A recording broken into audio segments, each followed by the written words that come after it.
Hi,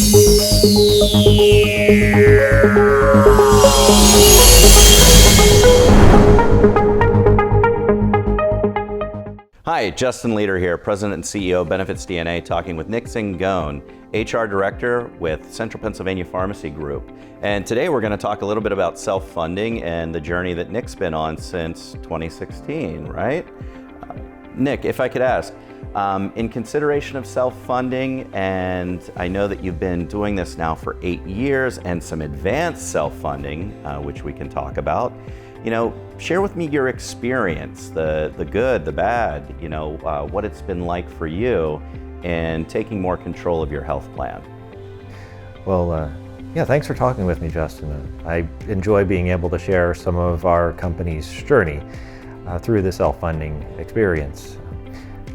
Back in 2016 and even the years before, we found ourselves knocking our head against the wall. Every year, our broker came to us and said, well, here are all of the fully funded options you have available. Here's your Blue Cross, here's your Cigna, here's your local hospital systems version of a health plan. And each year we sat around a table thinking, how much of an increase are we willing to accept? How might we have to pass that along and have our employees bear that cost too? What sacrifices might we have to make in the benefit amounts and benefit offerings to be able to come up with a price that is tolerable for us? And we knew there was going to be a point where that was no longer sustainable. We were actually thinking we might have to stop offering a valuable benefit, health insurance, to our employees because it was just unaffordable. And as a smaller employer, we don't have a whole lot of leverage in terms of number of lives that we're insuring to be able to throw our weight around and demand better consideration. So we gave serious consideration to how do we self-fund our plan and get better control of those costs that we can then trickle down and pass on to our employees. Better for our company, better for our employees in the long run. And it was a good time as well that more options were available for employers of our size on the stop-loss side of things. The stop-loss coverage was becoming more available and more affordable to businesses our size, in that at the time we were in the 80 to 120 covered lives zone. Don't quote me on the exact numbers anymore. Fair. But it was realistic. Now we went through several iterations of the program in the years since, but once we got in, it was too enticing to keep going because we saw right away where the benefits were to both our company and our employees. I don't think your story is uncommon. I think there's a lot of misconception regarding how to fund benefits and a lot of fear that's placed on self-funding as opposed to being fully insured, because when you think self, it's all on me, which really isn't the case. I say building a health plan is kind of like Baskin Robbins. There's 31 flavors of doing it, but the components of a health plan are all the same. It's really 4 pieces. There is your network, your administrator, your PBM, and stop-loss or reinsurance. So whether you're fully funded, level funded, self-funded, in a consortium or captive, those components will exist, unless you're reference-based pricing, in which there's no network. But the true protection within a self-funded arrangement is the stop-loss insurance. Historically, self-funding has only been done by very large organizations, but we work with organizations that maybe have 30 or 40 people that are self-funded. I think from an advisor perspective in helping plan sponsors fulfill their fiduciary duty, when we perform an RFP, it's important to look at all funding mechanisms and look at those players that you had mentioned, like the Blues, United, Cigna, Aetna, but also look at other options that are in the marketplace. From a stop-loss perspective, You hit the nail on the head. That really is the key component of protection for you. The beauty of self-funding is you have some different leverage you can pull to truly mitigate claims. Keeping in mind that 70% of a health plan's expenses are the claims themselves, that's where we need to focus in controlling costs, not so much the administrative portion of that equation, which is important, but it's a fixed cost. From your perspective, stop loss. I mean, when you think of that, and you think of that period of evolution and education, maybe share a little bit about what your thoughts are on stop loss and reinsurance in general, and then I can help to provide some context of what those specific policies are. Well, that was certainly the biggest shift in thinking when we were considering the self-funded programs. The biggest fear factor initially was probably, what if some employee has this major surgery, cancer, emergency? Are we going to get put out of business because now we're on the hook for paying all these bills? And that turned out not to be the case. Because as we learned, and by pulling levers, you put in that layer of coverage in the stop loss, and you know that at that point there is some amount that we as an organization are liable for, and we can budget for that just like we budget for any other business expense. And beyond that, there's a little bit of risk involved, and depending on how risky we feel in a given year, do we want to budget about what we expect? Do we want to budget a little bit more to have a cushion? Do we want to budget a little bit less and roll the dice and see what happens? But knowing that there is a ceiling of what we're going to be liable for until we have our stop loss coverage come in and cover those extreme examples. In the insurance world, of course, usage drives future premiums, so we have to be considerate of how much we tap into the stop loss insurance, because that can drive future premiums. But when you take all that into consideration and over a number of years, still far better off than we would be under a comparable fully insured plan. Which fully insured, you're essentially paying max cost based on enrollment. It's a set premium that'll go up or down with that enrollment, but you don't have the ability to manipulate and change the plan to benefit either the members or the plan as a whole from a financial perspective. And then at the end of the year, there's no return of surplus. That money is gone out the door, and what we found in what you said earlier, the annual renewal process, or as I like to call it, the kabuki dance, you tend to be at the mercy of what they say your risk is, as opposed to having control and understanding of those various components. And with the right advice, the right advisor, you can structure a safe plan that you can budget for, and ultimately start to take back some of those funds that otherwise go to, the profitability of those other organizations.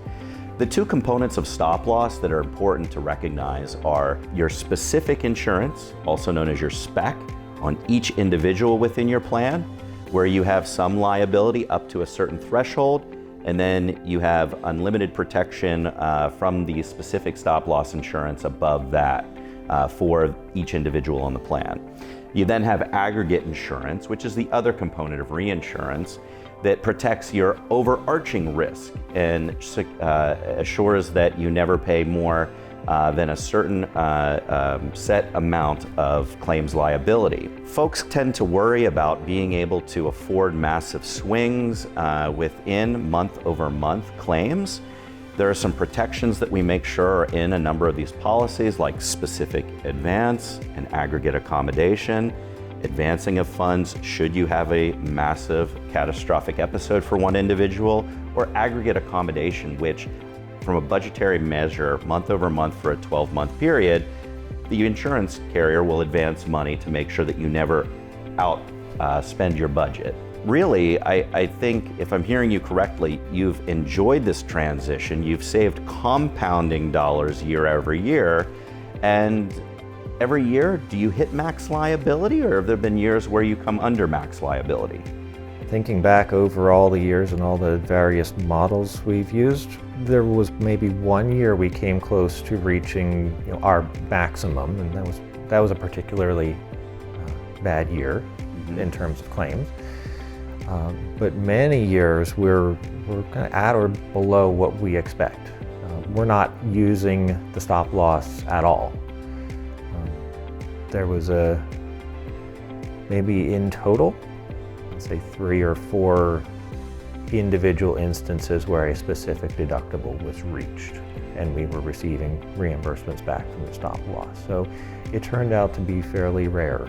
That's good to hear, and that isn't always the case, but what we find is if you have the right stop loss policies in place and you have the right actuarial support and budgetary support, we can provide some modeling both tactically in the 12-month period that a plan typically runs, as well as strategically looking out to the future and engaging in different mitigation levers to lower expenses. And really, with the reinsurance or stop loss market that it is now, there are dozens and dozens of stop loss carriers out there. MGUs, also known as managing general underwriters, captives, and consortiums, that we can go out and negotiate that true insurance factor within the health plan and give, in most cases, an abundant amount of control for the plan sponsor. We really appreciate you taking the time today to help share your experience with self-funding. And is there anything you'd like to add or leave our audience with? I think one thing that I am particularly concerned about and speaks to the control and the levers that you can take advantage of in a self-funding plan. And that speaks from our perspective. The pharmacy benefit manager is a huge advantage to self-funding. In your typical fully insured plan, there is a pharmacy benefit manager, a PBM, that is connected with the insurer. You don't really get to much say in who that PBM is, but that PBM is driving a significant amount of the cost of your program. Now, wouldn't you like to be able to say, we know this PBM is an expensive component. There are other PBMs out there who are more cost-based. They are pass-through entities. They are not seeking to profit off of your business. They're seeking to run their own business and get paid fairly for the services they provide. But you don't have the freedom of choice in a PBM if you are connected with one of these major fully insured plans. But in a self-funded plan, you can choose your vendors. And that alone is a really compelling reason to say, look, I can do better than a fully insured plan. And I can really, in that piece alone, make some really meaningful impacts in our overall plan design and our overall plan cost too. I love that you're thinking about the PBM in that manner. We find plan after plan so much profiteering and waste within your traditional pharmacy benefit manager.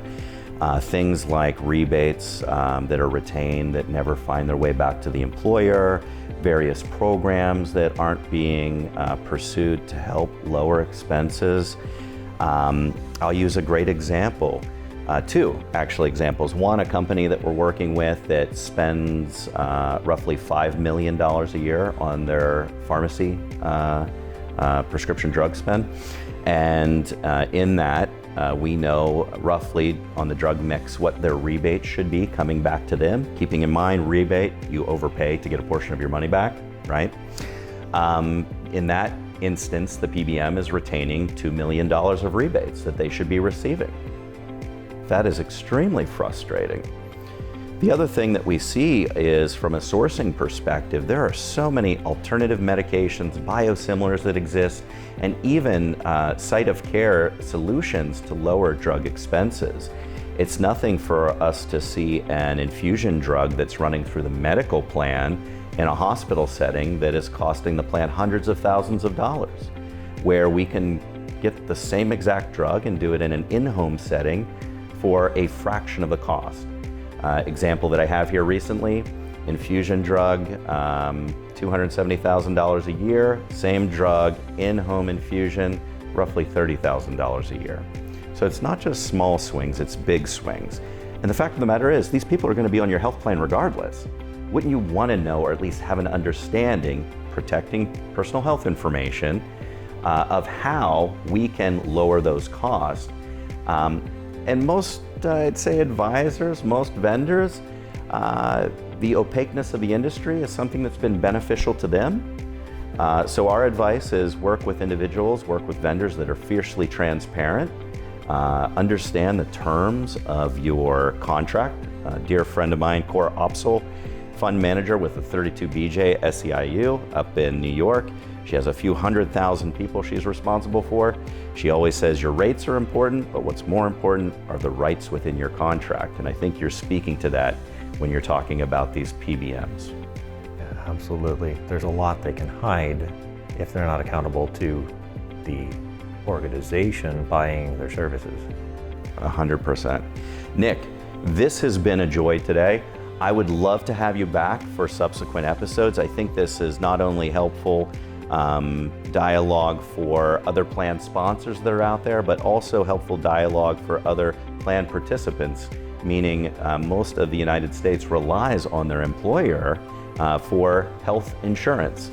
And I'll always say health insurance and healthcare are two separate things, but in the US, we kind of mudball them together and throw it at you. We can't thank you enough for spending the time today. No, thanks for inviting me. Of course. Till next time.